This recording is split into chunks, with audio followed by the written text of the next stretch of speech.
Ya sabemos que la cinemática es el estudio del movimiento. De todos los muchos movimientos hay uno que resulta especialmente interesante, que es el movimiento periódico.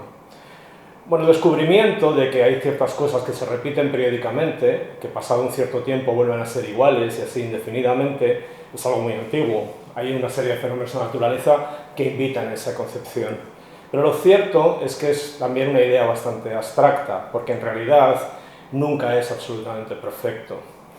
De ese modo, a lo largo de los siglos, se fue instaurando la idea de que había algunos fenómenos naturales que no son inmediatamente reconocibles como periódicos, pero sí que se podrían estudiar a partir de ese concepto. Por ejemplo, el sonido. Más tarde también lo supimos de la luz. Obviamente la luz es importante para muchísimos aspectos de la vida humana. La dificultad con entender el carácter periódico, el carácter ondulatorio de la luz, es que muchos de esos experimentos no son sencillos de realizar en la vida cotidiana, porque, como vamos a ver, y ahora lo vamos a entender más rápido, la luz está asociada a frecuencias muy altas. Sin embargo, en el sonido hay una serie de fenómenos que son bastante reconocibles. Así pues, lo primero que tendremos que entender es que hay ciertos sistemas que se adaptan bien a esa concepción de lo periódico. Incluso con cosas muy sencillas que ya hemos tratado, por ejemplo, pues este modesto modelo de péndulo. La idea es que, al menos en una descripción ideal, si yo dejo caer el péndulo, el movimiento se va a mantener. Evidentemente las fuerzas que están a juego aquí pues son la de la gravedad, más la tensión de la cuerda. Bueno, se puede demostrar que, ya digo, al menos en condiciones ideales, ese movimiento se va a ir reproduciendo, en principio infinitamente, de la misma manera. Así pues, es una descripción muy sencilla la que se espera para ese movimiento. Es una descripción que se basa en funciones matemáticas también preconocidas, también ya utilizadas, que también son periódicas, como por ejemplo las funciones sinusoides. Bueno, aquí nos encontraríamos, por lo tanto, con lo que se llama en física con un oscilador, ¿no? La idea de oscilación es bastante intuitiva. Podríamos también visualizarlo a partir de sistemas como este. Esto sería, es decir, un péndulo simple. Aquí tendríamos lo que llamaríamos un péndulo de Newton. Entonces, este es interesante porque vemos que el sistema este de las bolas, lo que se está produciendo es un intercambio de momento lineal, de cantidad de movimiento. Cada una de las bolas empuja a la otra y entonces, al retorno, esa bola vuelve a empujar también. Y en principio, de nuevo, en condiciones ideales, que ya vemos que evidentemente no se cumplen, eso se mantendría indefinidamente. Bueno, pues debajo de, ya digo, muchos fenómenos, esta idea de la periodicidad es en lo que nos encontramos. Es más, si queremos hacer un análisis más elaborado de muchos de los sistemas, de muchas de las dinámicas, podríamos llegar a una descomposición en movimientos simples a partir de la idea de lo que se llama el análisis de Fourier. Por lo tanto, merece la pena invertir tiempo y esfuerzo en entender bien los movimientos periódicos. Voy a centrarme sobre todo en tres conceptos fundamentales que definen de alguna manera ese movimiento periódico. El primero y fundamental es el mero hecho de que las cosas se repiten. Entonces, se repiten con una cadencia determinada. Pasa un segundo, pasa el tiempo que sea y vuelve a tener la posición inicial. Eso es el concepto intuitivo de periodo. Un periodo más largo significa que llevaría más rato volver a la posición inicial. La frecuencia sería la inversa del periodo. Si pensamos, por ejemplo, en una oscilación dura un cierto tiempo. Si lo que hacemos es al contrario, de fijar la unidad de tiempo, la frecuencia sería las oscilaciones que nos cabrían en esa unidad de tiempo. A grandes periodos corresponden pequeñas frecuencias y viceversa. Tendríamos también la amplitud. La amplitud sería, bueno, digamos el rango del movimiento. Un movimiento con una amplitud mayor recorre más distancia el móvil entre cada una de las vueltas, ¿no? En cada uno de los periodos.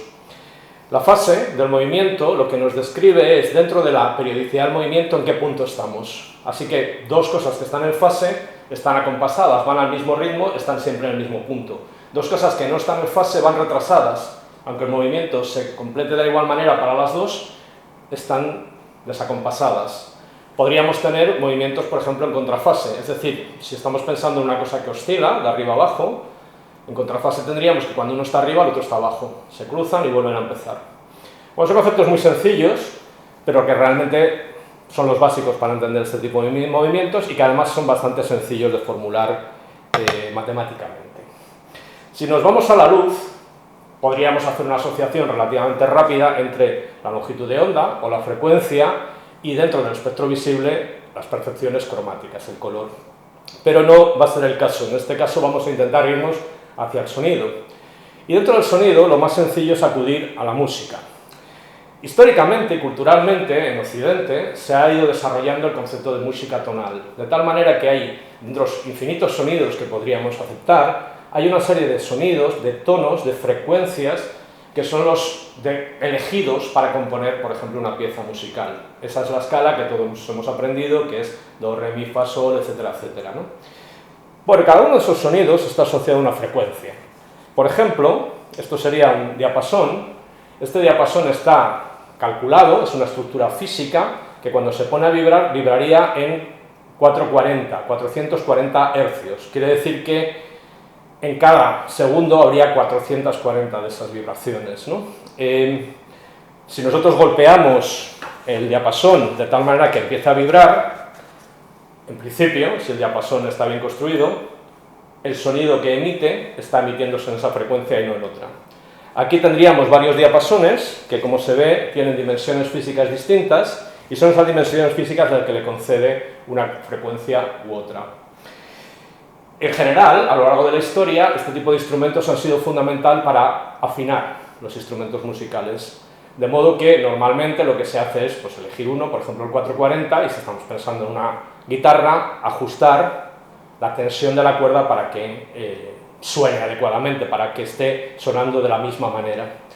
Obviamente la escala musical es más amplia y tiene varias octavas, de tal manera que los intervalos de frecuencia se van repitiendo y llega un momento en que pasaríamos de un do hasta un si y volveríamos al do y volveríamos a repetir esa secuencia, pero con frecuencias más altas o más bajas. Esto lo podemos hacer actualmente gracias a la tecnología de una manera muy sencilla, de manera continua además, eligiendo pues, el tono que nos apetece con cualquiera de los muchos generadores de tono o de frecuencia que podemos encontrar en internet, ¿no? No sé, por ejemplo, esto esperemos que se oiga bien, este tono de aquí sería un tono de 440, que sería el equivalente a pues, el diapasón que nosotros estamos viendo. Si nosotros, como vemos aquí, tenemos un control que es continuo, si yo subo, en principio debería cambiar la frecuencia a, no sé, por ejemplo, voy a intentar hacer una a 1040. Veis que se aprecia que es más alto. Frecuencias más altas, tonos más agudos. Frecuencias más bajas, tonos más graves. Es un experimento que también podéis hacer vosotros en casa, que es, si vais barriendo el espectro de frecuencias, vais a encontrar que hay una serie de frecuencias muy bajas que no podéis escuchar, y hay una serie de frecuencias muy altas que no podéis escuchar. La idea es que nosotros oímos esas frecuencias porque dentro de nuestro oído hay un sistema que se pone a resonar con ellas, concretamente el tímpano. Ese tímpano no puede seguir ni variaciones muy lentas ni muy rápidas, ¿no? Y la gracia es que con la edad se va perdiendo capacidad también, digamos, de elasticidad en el tímpano y se va perdiendo la posibilidad de oír frecuencias altas. De tal manera que si hacéis esta prueba con gente de diferentes edades, vais a ver que hay una serie de tonos que se pueden producir fácilmente que no se oyen, simplemente por las personas de más edad. Así uno encontraría un poco pues, los límites de su espectro. De esa manera, cuando uno, por ejemplo, va escuchando una pieza musical, lo que va escuchando es una combinación de notas que en principio se entiende que son armónicas. El concepto de armonía, como he dicho antes, es cultural y depende de las regiones del mundo y también del momento histórico. Pero, por ejemplo, en la música tonal occidental lo que se hace es encontrar piezas en las que hay una serie de notas, vamos a decir, permitidas, y es la combinación de esas notas y no otras. Si uno dice sinfonía en si mayor, está diciendo que el grupo de notas se define a partir del concepto que es una escala en si mayor. No voy a entrar en los detalles, pero eso sería interesante también de perseguir, ¿no? Es decir, por qué unas cosas nos suenan mejor o nos suenan peor. De igual manera que dos cosas pueden sonarnos de manera acorde, la palabra acorde es una cosa que se utiliza en el lenguaje cotidiano, o pueden disonar, pueden sonar de manera un poco desagradable. Si nosotros, por ejemplo, lo que tenemos es ruido, el contenido armónico, el contenido en frecuencias de ese ruido es desordenado. Si empieza a ordenarse, lo que tendríamos sería una vamos a decir, una sensación placentera. Bueno, eso sería lo más básico, ¿no? A partir de ahí nosotros podemos ya elaborar, por ejemplo, estudiando algo de solfeo o de música, o transponiendo, y eso sería lo más interesante, estos conceptos a otros conceptos de la óptica que no están alejados. Si bien hay dos cosas que tenemos que dejar claro y con eso terminaríamos, y es que hay una diferencia esencial entre las ondas de sonido y las ondas electromagnéticas. Bueno, hay una diferencia previa, que es cómo se producen. En el caso del sonido lo que hay es una alteración en la presión del aire, no hay sonido si no hay un medio para que lo transmita. En el caso de las ondas electromagnéticas son los campos eléctricos y magnéticos, que se pueden propagar, incluso en el vacío, pero además las ondas electromagnéticas son transversales, es decir, la perturbación se produce en un sentido perpendicular al de la propagación, mientras que las ondas sonoras son longitudinales, la perturbación va en la misma dirección que la propagación. Bueno, estos serían más o menos los conceptos básicos.